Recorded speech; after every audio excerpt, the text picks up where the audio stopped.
다들 잘 보내고 계셨죠?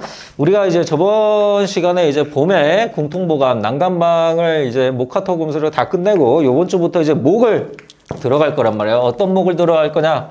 이제 여름에 이제 목부터 순서대로 이제 화, 토, 금, 수를 들어갈 건데 이제 여름에 목을 그냥 바로 들어가죠. 바로. 그래서 오늘은 요거에 대해서 얘기를 할 건데 매 영상마다 이제 같은 얘기지만 여러분들은 요런 한점 몰라도 돼. 뜻도 몰라도 되고 어차피 내가 해석풀이로 해드릴 거니까 천간의 갑을병정 무기경신 임계 지지의 자축인묘지 사음이 신유술 해까지 해서 천간의 10개 지지의 12개 지장간 역시 뭐 자중의 임계 뭐 신중의 무인교 해중의 무가미 지장간 역시 천간의 글자이기 때문에 결국에는 이 명리를 하면서 여러분들 알아야 될 한자는 천간의 10개와 지지의 12개만 알면 돼. 그래서 오늘은 그냥 바로 들어가죠. 바로. 뭐 영상도 오늘 길진 않을 거예요. 뭐 이게 막 조금 길어 보이긴 하는데 일단 요게 뭐냐. 그냥 바로 들어가죠. 바로. 요것을 할 건데 하월, 지목, 금건접조, 반이, 차직, 구리, 능간이라 그래. 약간 졸라게 길어. 근데 이건 별로 안 중요하다 했어요. 내 해석을 해줄 테니까. 요 말이 뭐냐. 여름의 목은 뿌리가 건조하고 잎이 마르니 밑동이 굳거나 굳어진 것은 능히 펴지게 할 수 있다라는 거야. 근데 이제 요거 일단 치우고 일단 뭐 이제 여름에 목을 하는 거지만 잠시 그냥 봄의 목을 돌아가서 봄의 목에서 일단 설명을 할 때는 화를 보면 뻗어나가니 고다지고 수를 보면 굽어진다 했어. 여기서 이제 봄의 목을 했을 때도 같은 말을 했지만 이 화를 보면 뻗어나가서 고다지는 게 특히 병화를 보고 나서 병화를 보면서 태양을 보면서 뻗어나가니 고다지게 되고 수를 보게 되면 굽어진다고 했어. 인월과 묘월에는 겨울을 지나온 지 얼마 되지 않았기 때문에 월지 자체적으로 기본적인 수기를 머금고 있기 때문에 해서 하염없이 차가운 물의 형태가 원국에 드러나게 되면 월지에 들고 있는 한기와 원국에 드러나는 수기가 중첩이 되니 물이 과해지기 때문에 목이 태양을 보고 성장하는 데 있어서 물이 너무 과해지면 어떻게 돼? 그냥 꼬꾸라지게 되니 굽어지게 된다는 거야. 또한 임수라는 어둠이 드러날 경우 월지 자체에 한기도 들고 있지만 태양이 아니고 어둠이 드러나게 되면 한기가 증가가 되니 월지 자체의 영향, 수의 기운이 올라가기 때문에 굽어진다라고 그랬단 말이야. 때문에 이런 것 때문에 봄의 목이 병화를 보게 되면 곱게 뻗어나가서 곱게 성장하는 아름다움이 있다라는 목표적인 기준점은 우리는 봄의 목에서 했단 말이야. 하지만 여름의 목은 화를 보게 되면 잎이 마르고 뿌리가 마르게 되니 불타버리는 걱정이 생긴다라고 그래. 그러면 봄에 태어난 목 입장에서는 그냥 화를 보게 되면 그냥 말라버리고 죽어버린다는 이 시선으로 잡게 되거든. 그냥 가정적인 그냥 명조로 보자고. 예를 들어서 이런 구조로 예를 들자고. 근데 이 구조를 들어가기 전에 내가 여러분들한테 전시 아니라 이제 봄에 목을 할 때 인월과 묘월에는 인월은 겨울이 지나온 지 얼마 되지 않아서 한기가 한 요 정도 있다는 조건 하에서는 묘월은 다소 한기가 한 요 정도는 월지로 존재한다고 했어. 그러면 여름도 비슷해. 여름도 궁통의 세계나 이 명리에서 언급을 하는 거는 화항제죠. 화가 극에 달한 시점. 화가 극에 달한 시점을 얘기하는데 4월과 5월의 차이를 알아야 돼. 4월은 병화잖아. 그죠? 병화. 5화는 정화잖아. 그러면 쉽게 생각하면 돼. 4월 같은 경우에는 그냥 해가 뻗어나가는 계절이라 생각하면 되고 5월에는 전 계절에 해가 뻗어나갔기 때문에 뻗어나간 태양이 확장한 빛의 확장한 공간에서 열기가 올라서는 단계의 계절을 5월이라고 보면 돼. 해서 분명하게 4월과 5월도 여름에는 해당되지만 4월 같은 경우는 5월에 비해서는 덜 더워. 뭔 말인지 알겠죠? 뭔 말인지. 근데 이제 이 구절에서도 이제 설명했듯이 그냥 5월이라는 계절에 갑목이 되든 뭐 을목이 되든 뭐 그냥 일간으로만 일단 그냥 기준을 잡고 얘기하는 거예요. 일단은 갑목이 되든 잎이 마르고 뭐 나무가 여름에 태어나게 되면 날이 덥기 때문에 그냥 말라버릴 거 아니야, 애들이. 그러니까 당연히 잎이 마르고 뿌리가 말라버려서 그냥 불타버리는 근심을 든다라고 그래. 해서 빼어남이 없다라고 하는데 봄에 우리는 얘기했죠. 봄에 목이 성장을 했다고. 여름에 목이 존재하고 있다라는 거는, 여름에 목이 존재하고 있다라는 거는 인월과 묘월 그리고 진월까지 들어오면서 아름답게 성장을 해서 존재를 들고 있기 때문에, 그러면 이 말은 뭐냐? 봄에 목이 아름답게 일단 성장을 했다는 거잖아. 그러면 목이 아름답게 성장을 했다라는 거는 봄에 목이 병화를 보고 사주 원국 환경적이게 아름답게 성장을 해서 일단 기본적이게 빼어나고 고다지는, 뻗어나가서 고다지는 아름다움을 들고 있다라는 거야. 그러면 그냥 반목이나 을목이나 기본적이게는 빼어남은 갖추고 있는 거야.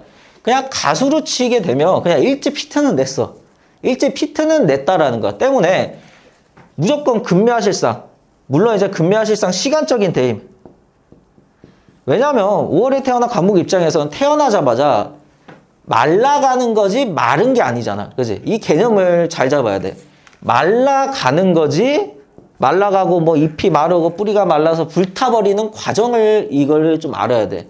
그래서 1차적으로는 단순히 이게 마르고 잎이 마르게 돼가지고 뿌리가 마르고 불타버리니까 빼어남이 없다 라는 게 아니라 일단 기본적으로는 빼어남은 갖추고 있다라는 거야. 빼어남. 그래서 그냥 구절에서 얘기하는 것처럼 단순히 그냥 굽어버리는, 빼어남이 사라진 상태가 아니라 그냥 말라가기 때문에 빼어남이 있는데 없어져 간다라고 얘기를 하는 거야.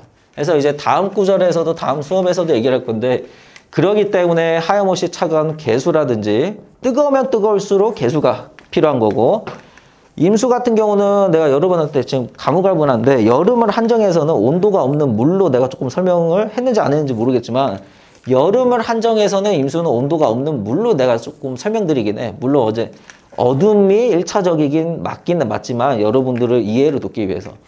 우리도 그러잖아. 여름에, 한여름에 정말 더울 때 차가운 물을 먹으면 어때? 달고 맛있단 말이야. 근데 날이 미지근할 때, 요럴 때는 너무 차가운 물을 먹으면 어때? 머리가 깨져 막 띵하고, 물론 이제 목을 추스려 가지고 좋은 경우는 있지만, 그래서 5월이라는 4월은 빛이 뻗어나가는 단순히 태양만 있는 계절에는 뭐 병화만 투간하고 뭐 정화가 드러나지 않은 이상은 병화, 사화만 그냥 드러나게 될 경우에는 임수를 쓰는 경우는 있긴 하지만, 5월이라는 계절은 굉장히 뜨거운 계절이란 말이에요. 이럴 때는 이제 수기를 갖춰서, 수가 또한 이제 금을 잘 보고 꾸준히 흐르고 있는지, 요거를 이제 다음 시간에 설명을 할 건데, 그래서 오늘의 주제는 그냥 기본적인 어려운 거 없이 1차적이게는 빼어남이 사라진다가 아니라 기본적이게 여름에 태어난 가불목은 빼어남이 기본적으로 가지고 있다라고 보면 돼. 헌데 빼어남을 지키지는 못한다. 화로 인해서 말라가고 뭐하고 하기 때문에, 굽어버리기 때문에. 왜? 봄의 목이 이미 화를 보고 성장을 해서 아름다운 형태로 드러났기 때문에. 가수로 따지면 1집 히트는 낸 거야. 2집, 3집, 4집까지 히트 내려면 막 금수도 갖춰가지고 화기를 견디면서 마르지 않고 막 이런 게 필요한 것처럼. 그래서 그냥 무조건 마른다가 아니야. 계속 같은 말 하지만, 알겠죠? 빼어남은 이때 이걸 이제 어떻게 지켜가냐라는 거 이제 다음 구절에서 설명할 거니까, 오늘은 여기까지인데, 이 구절에서 설명하는 거는 필요가 없고, 이 구절에 있어서 내가 해석을 해준 것만 여러분이 잘 습득을 하면 돼. 가장 중요한 거는 이제 여름을 할 때는 여름에 이제 목뿐만이 아니라 전에 봄 시즌에서도 시리즈에서도 얘기를 했지만, 인월과 묘월의 차이가 있는 것처럼 4월과 5월에도 차이를 분명히 알아야 돼. 4월과 5월에는, 4월은 그냥 병화, 그 다음에 5월은 정화. 이게 간혹 가다가 이게 막 그런 사람들이 있어. 이 병화의 뿌리가 직통이 되는 게 왕지니까 정화의 뿌리는 뭐 사가 된다, 병화의 뿌리는 뭐 오화가 된다, 이런 사람도 있는데, 나 좀 욕 좀 안 하자 제발. 오늘은 좀 뭔 말인지 알겠죠? 내 영상 본 사람들은. 병화는 천간에서, 병화는 지지에서 사화야. 천간에 정화는 지지에서는 오화고. 그냥 내가 이거는 태양이라 했잖아. 태양. 그리고 내가 이거 뭐라 했어? 모닥불로. 근데 이제 자체적인 계절을 만나서 스스로 타버리기 때문에, 이제 뭐 뒤에서도 얘기를 하겠지만 오늘 구절에서 얘기를 했고, 봄에 태어난 가불목은 정화가 아직 봄에는 힘이 없기 때문에 생하는 요소는 있긴 하단 말이야. 근데 여름에는 자체적이게 이미 봄에 목의 조력을 받고 성장한 화기 때문에 여름에 화는 목의 생조를 받는 법은 없어. 목생화가 아니야, 여름에는. 알겠죠? 목생화가 아니라 화극목이 되는 거야. 그래서 여름에 태어나는 이 목들은 기본적이게 이 화에 대한 식상을 부담을 느낄 수밖에 없다라고 일단 잡고 들어가면 돼. 내가 이제 생극재화의 개념에서도 얘기를 했지만 생과 극은 언제든지 변화가 될 수 있어. 사계절 내내 목이 화를 생을 계속 해줄 수는 없단 말이야. 여름에 이렇게 더운 날에 태어나서 어찌 목이 화를 생할 수가 있냐고. 생하는 게 아니라 오히려 극을 당해버리겠지. 그냥 이거는 진리가 단순해. 우리가 태어나서 어미의 입장으로서 내 새끼를 생존하면서 키우긴 하지만 얘가 성장을 하다 보면 내가 어릴 때 얘를 교육을 시키고 하는 거에 비해서 어느 순간에 내가 부담을 느낄 때도 있잖아. 생도 하긴 하지만 엄마 입장에서 내가 자식을 생을 하기도 하지만 자식이 나를 극하는 것처럼 이미 자식 자체가 왕성하기 때문에 내가 더 이상 생을 해줄 수도 없는 노릇이란 말이야. 이 개념으로. 그래서 다시 돌아와가지고 이 4월은 그냥 빛만 뻗어나가는 계절이라 보면 돼. 근데 이 5월 같은 경우는 4월에 이제 빛이 뻗어나갔기 때문에 뻗어나간 이 확장된 빛 속에서 열기가 증가해서 올라온다면 돼. 아지랑이 피고 막 그런 거 있잖아요, 여름에. 그래서 4월에 비해서는 5월은 급격히 더 뜨겁다라는 요 기본 개념도 가지고 있어야 돼요. 알겠죠? 인월에 비해서 묘월이 덜 춥고 인월은 겨울을 막 지나서 묘월에 비해서 추운 것처럼 이 월지의 개념 자체는 기본적으로 들고 있어야 돼요. 알겠지? 그래서 오늘의 구조를 한 요 정도까지만 설명하면 되니까 여기까지 하고 이제 다음 주에 봅시다.